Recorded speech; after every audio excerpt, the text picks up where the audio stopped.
کہانی ہے اس زمانے کی جب عرب میں اسلام کی روشنی نہیں پہنچی تھی۔ لوگ اپنے رب کو بھول چکے تھے اور اپنے ہی ہاتھوں سے بنائے ہوئے بتوں کو خدا مان بیٹھے تھے۔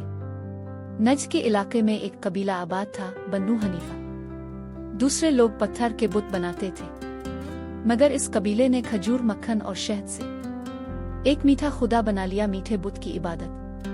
وہ اسی کے سامنے جھکتے تھے، اسی سے رزق مانگتے تھے اور یقین رکھتے تھے کہ یہی بت انہیں دولت اور خوشحالی دے گا۔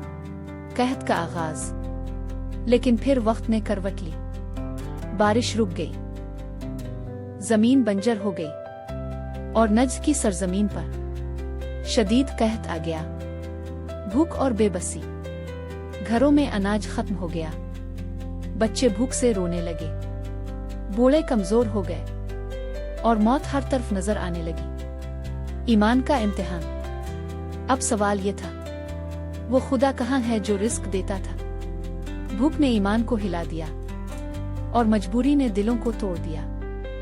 خود ساختہ خدا کو توڑنا۔ آخرکار بنو حنیفہ نے اپنے ہی بنائے ہوئے خدا کو توڑ دیا۔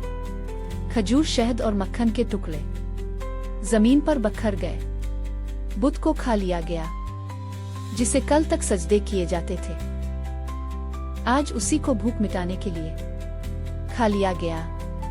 یہ منظر تاریخ میں ہمیشہ کے لیے لکھ دیا گیا۔ عرب میں مشہور واقعہ۔ یہ خبر پورے عرب میں پھیل گئی اور سب نے جان لیا کہ جو خود بھوک سے نہ بچا سکے وہ خدا نہیں ہو سکتا۔ عبرت کا سبق۔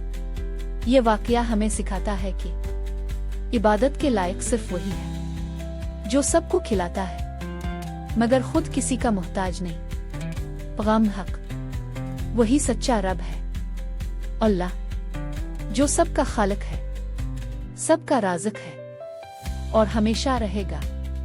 اگر آپ ایسی عبرتناک اور ایمان کو جگانے والی کہانیاں سننا چاہتے ہیں تو ویڈیو کو لائک کریں، چینل کو سبسکرائب کریں اور اس پیغام کو دوسروں تک ضرور پہنچائیں۔